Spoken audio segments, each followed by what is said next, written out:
오늘 우리에게 주신 하나님 말씀은 열왕기 하 3장 13절로 14절까지 말씀입니다. 열왕기 하 3장 13절로 14절까지 말씀입니다.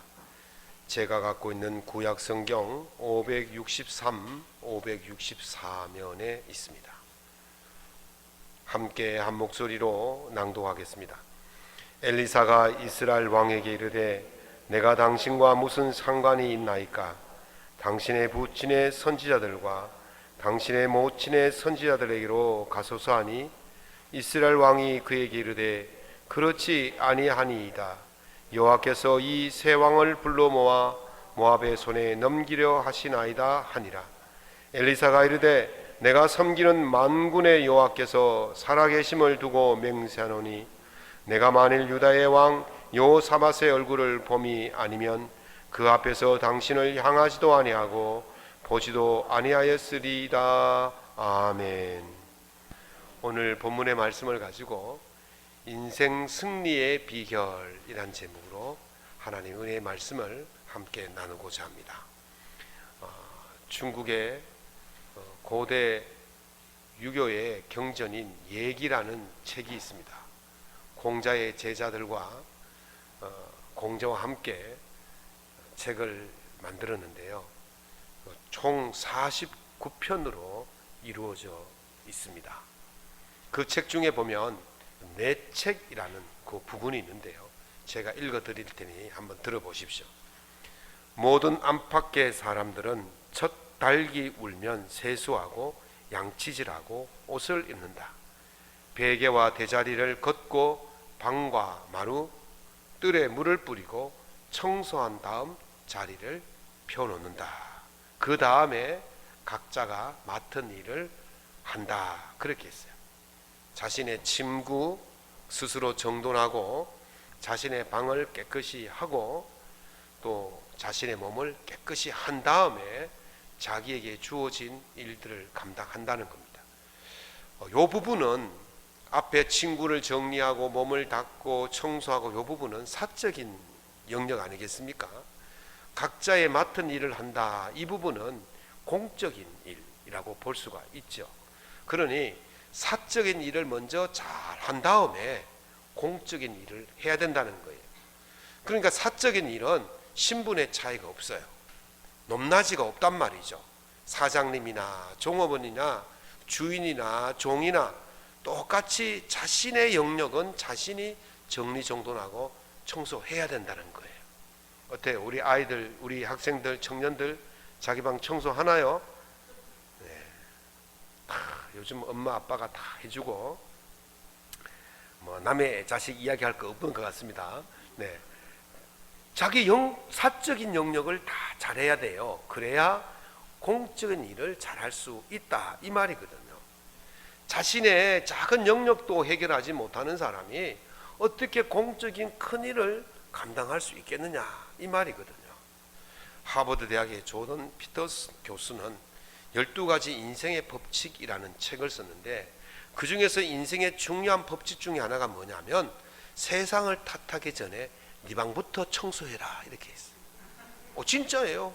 세상을 탓하기 전에 네 방부터 정리해라는 거예요. 대통령이 잘못하고 국회의원이 잘못하고 시장이 잘못하고 그렇게 욕하지 말고 네 방이나 잘 치워라 이 말이에요. 우리 교회 근처에 대학교가 한 2군데 있어서 원룸이 참 많습니다. 저희 아파트 옆에도 원룸들이 그냥 원룸촌이에요.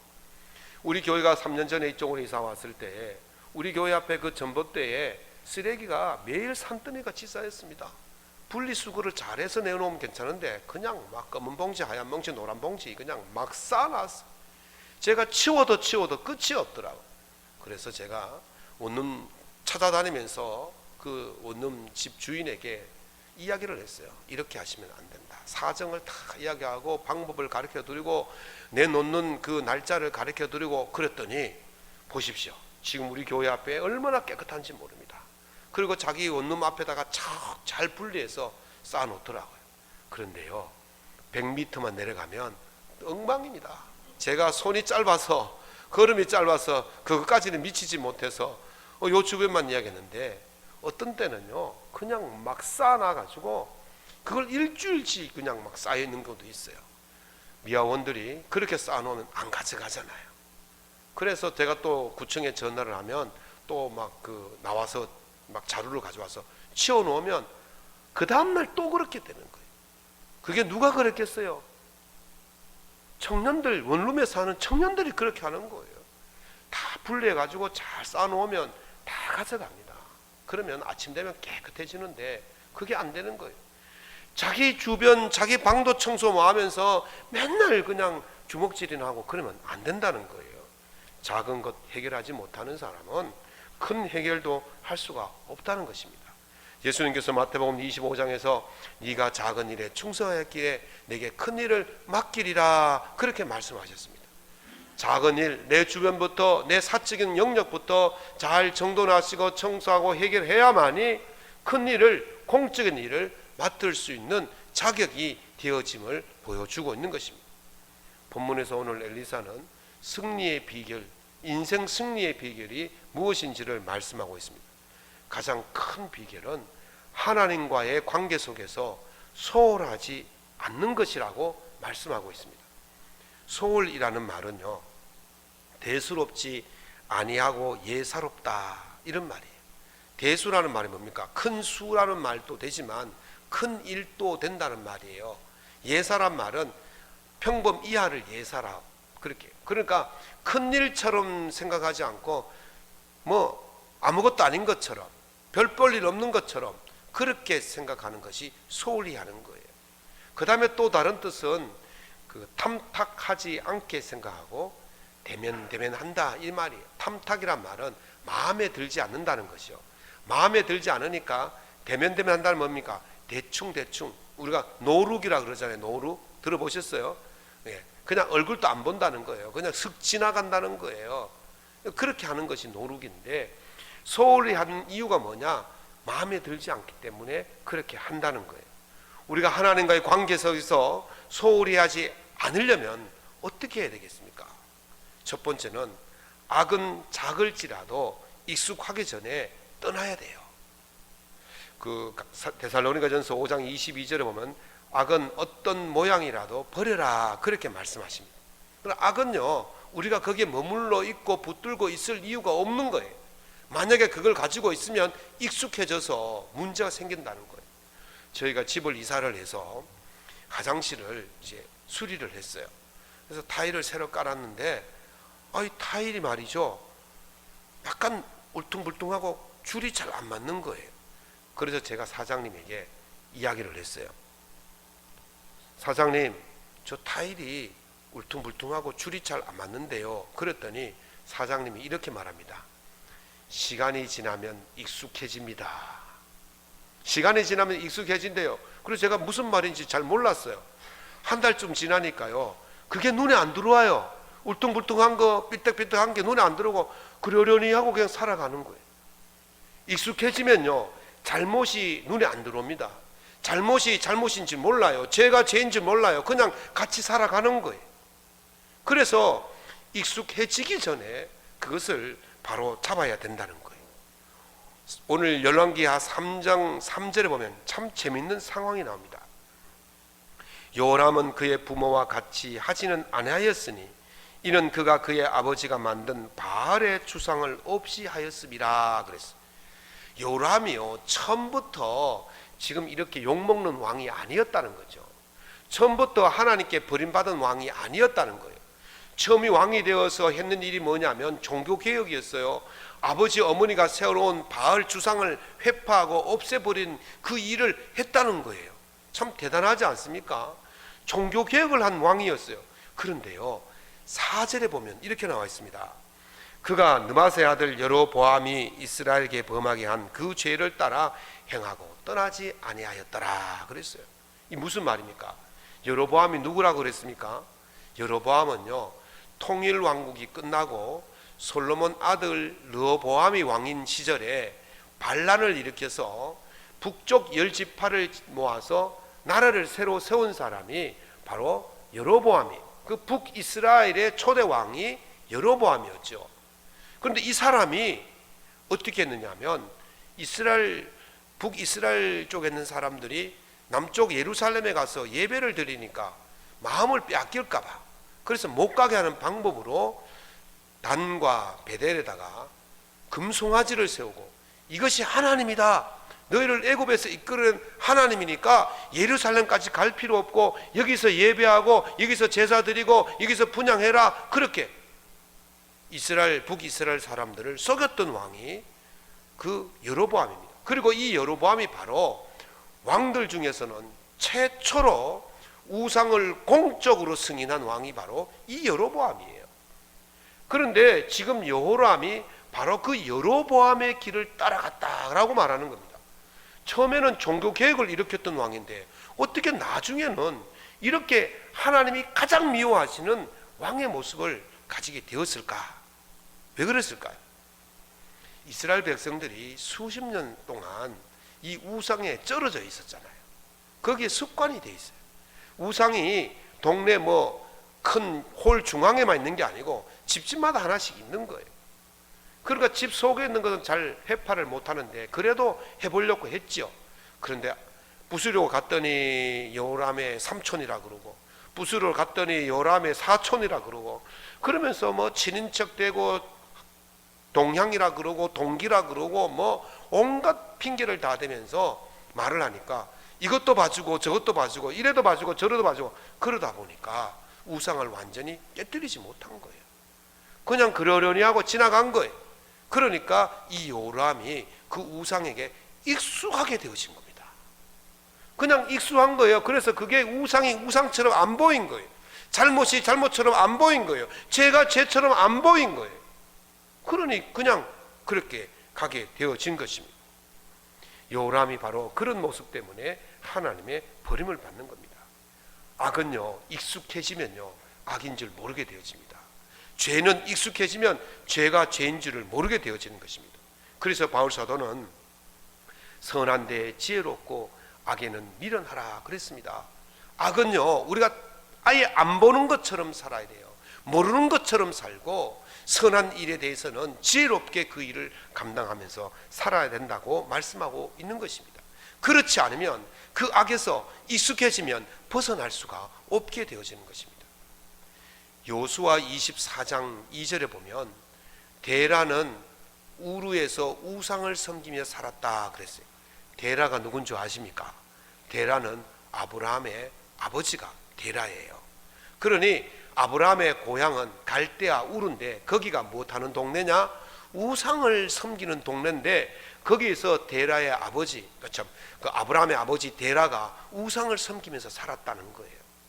그런데요, 이 성경을 자세히 읽어보면 11장을 읽어보면 참 재미있는 말씀이 나오는데, 데라가 우르를 떠나서 가나안으로 가고자 했다 그랬어요. 그래서 자기 식구들을 다 데리고 이 우상의 도시를 떠나서 가나안 새 땅으로 가기 위해서 출발을 했어요. 가다가 하란이라는 도시에 머물게 되었는데, 이 하란이라는 도시가 가나안과 접경 지역이에요. 그러니까 하란은 문명 도시예요. 전기도 들어오고 냉장고도 있고 에어컨도 틀 수 있는 곳이지만, 이 하란을 지나고 나면 광야이기 때문에 거기에는 아무것도 없어요. 물도 없고 먹을 것도 없는 덥고 습하진 않다, 덥고 뜨거운 그런 지역이에요. 그러니까 고생길이에요. 이제까지 데라가 어디에 몸이 익었습니까? 익숙해져 있습니까? 문명세계, 악의 문명 속에서 익숙하게 있었단 말이죠.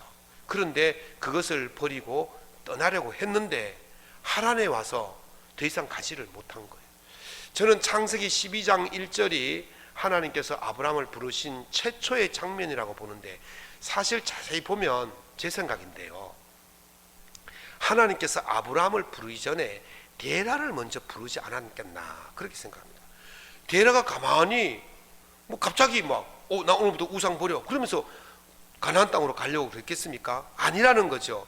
하나님께서 먼저 부르셨는데 데라는 실패했기 때문에 데라가 하나님의 분을 받지 않다라고 그렇게 기록된 것 뿐이지, 어찌되었든 데라는 실패를 했어요. 그 다음에 아버지 데라가 죽고 누가 떠났습니까? 아브라함이 가족을 데리고 그 광야 가나안으로 들어가게 되었던 것이죠. 그래서 아브라함이 하나님의 부름을 받은 첫 번째 사람으로 기록이 되어지는 것입니다. 한 사람은 부름을 받은 것 같지만은 완전히 결별하지는 못했어요. 왜? 너무 그 세계에 익숙해져 있었기 때문에. 그러나 한 사람은 그래도 완전히 결별하고 떠났기 때문에 새 길이 열린 줄로 믿습니다. 그래서 아브라함은 우리가 믿음의 조상이다, 아브라함을 민족의 조상이다, 그렇게 말하는 거예요. 떠나야 됩니다. 익숙한 악으로부터, 익숙한 죄로부터 떠날 때에 하나님의 은혜가 그곳에 머물게 될 줄로 믿습니다.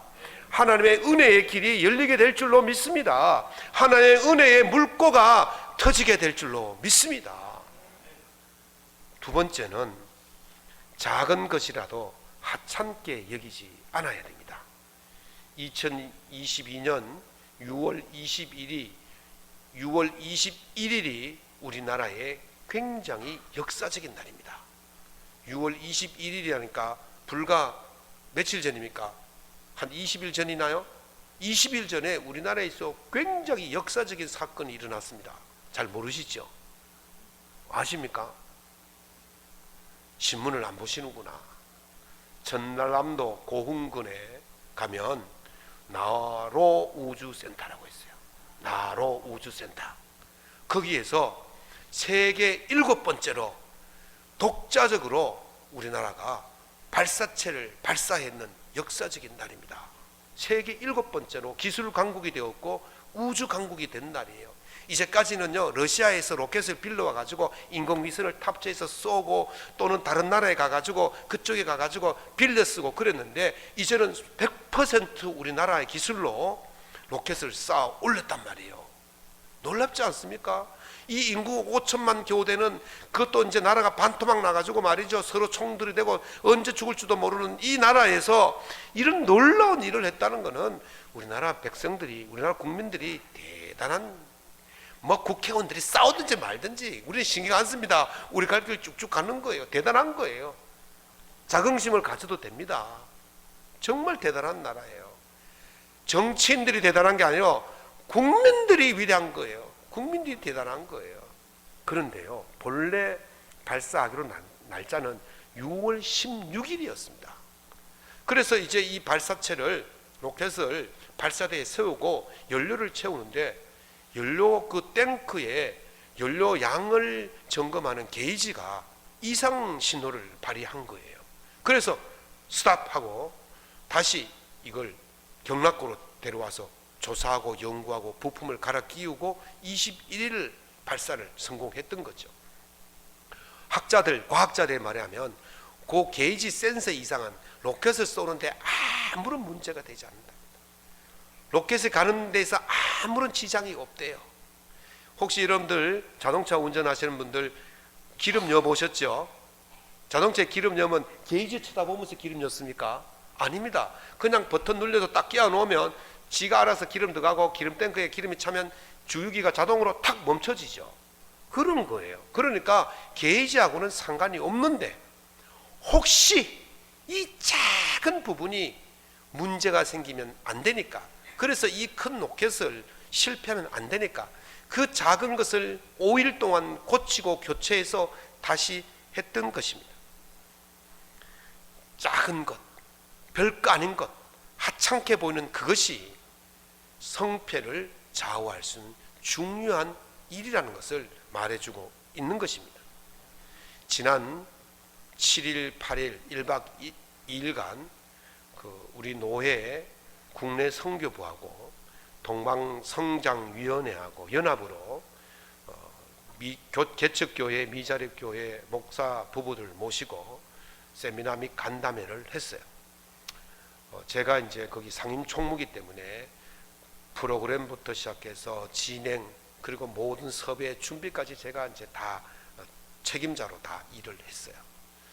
이제 보통 이제 세미나를 하게 되어지면 그냥 계속 아침 먹고 강의, 점심 먹고 교육, 저녁 먹고 집회, 막 그런 건 정말 힘들어요. 안 그래도 작은 교회, 개척교회, 미자립교회에서 막 죽을 만큼 최선을 다해서 고생하시는 분들 모셔놓고 이 더운 날 또 교육시키고 훈련시키고, 나는 이게 아니다. 그래서 뭐 주제는 그렇다 할지라도 저는 생각을 좀 달리 했어요. 방향을 위로, 회복, 존중, 이 세 가지 컨셉을 가지고 제가 그분들을 섬기기를 시작했어요. 그런데 이분들에게 어떻게 당신들을 존경합니다, 당신들은 정말 귀하신 분들이라 이걸 보여주는데 마땅한 방법이 없어요.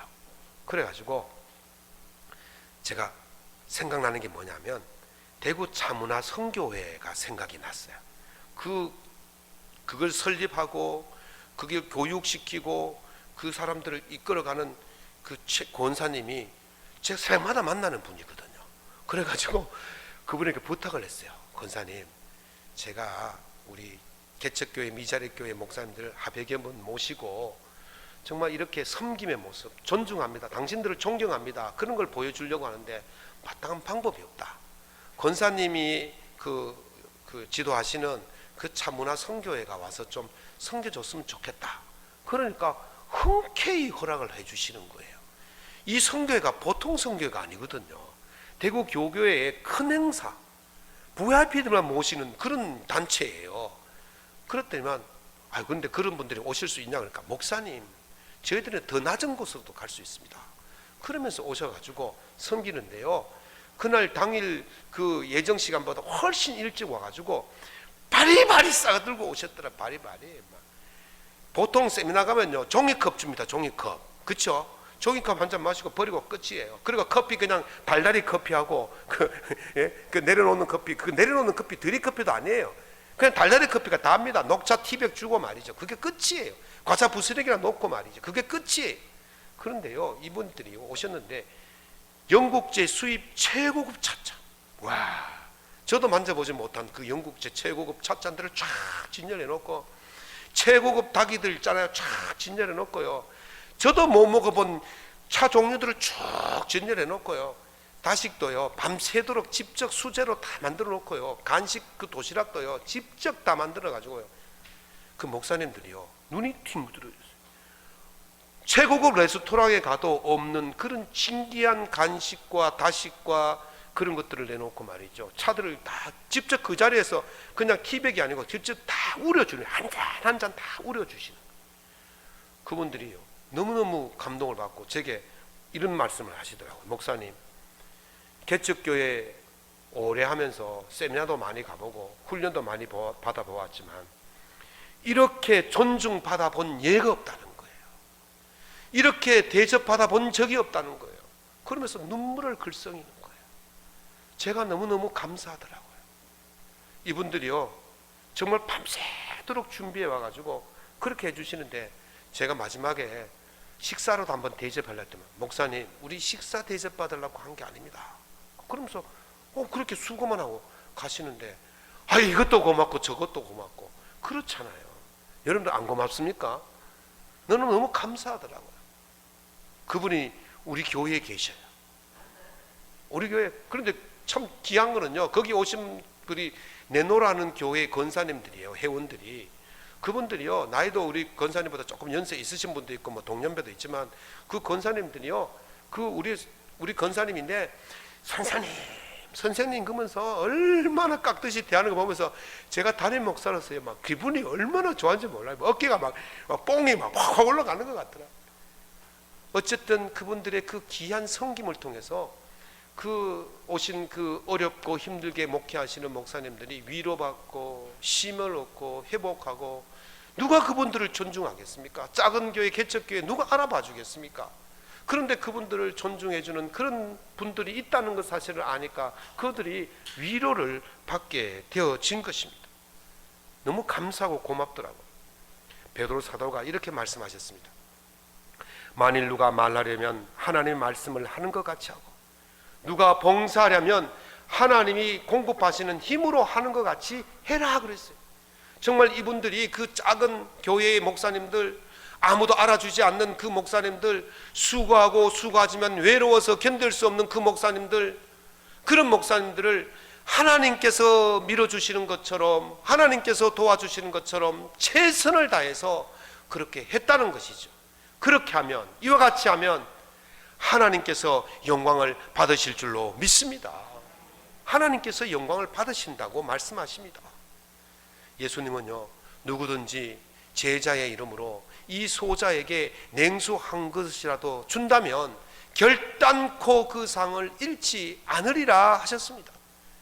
작은 자라도 하찮게 여기지 않고 무시하지 않고 그들을 위해서 섬길 때에 그 상이 그들에게 주어진다는 것입니다.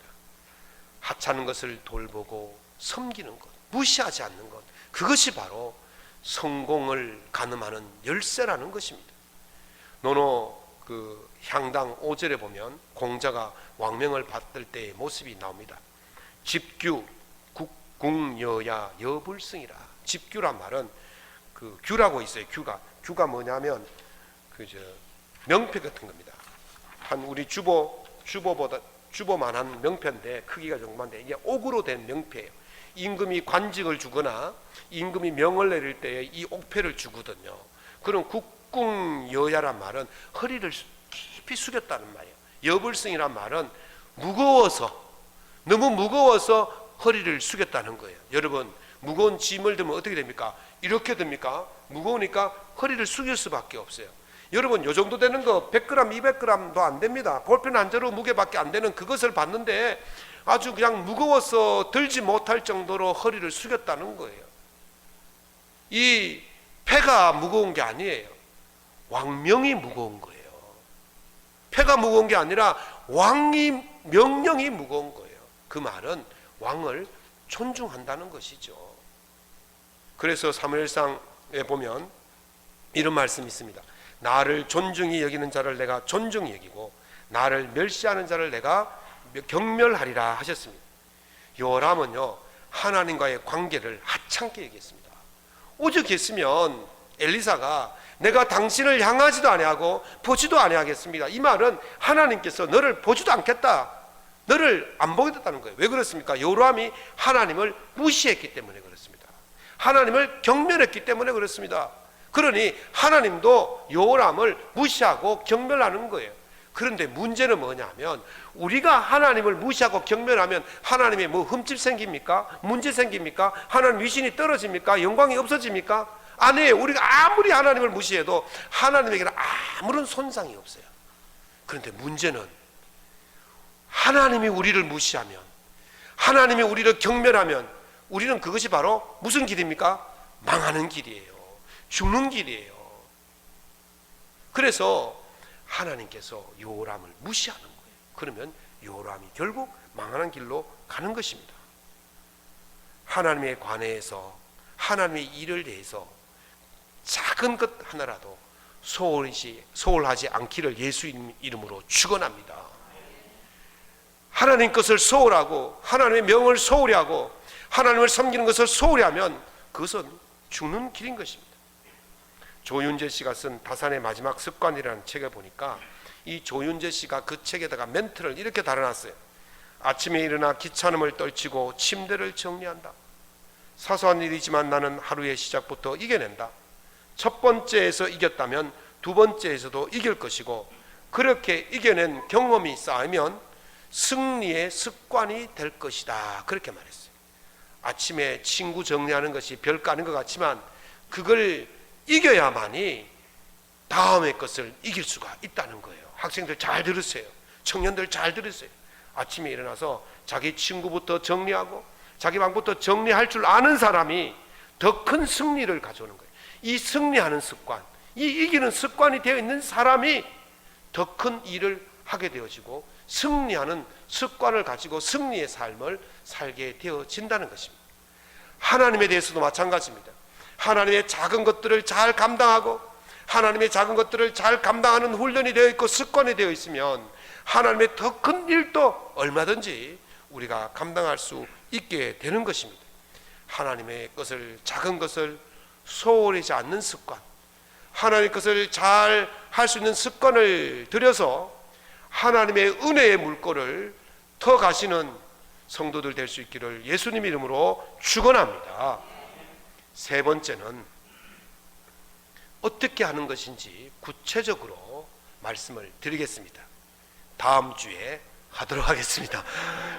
영화도 속편이 재미있고 드라마도 결말을 봐야 재미있습니다. 다음 주에 결말을 말씀드리겠습니다. 기대하시기 바랍니다.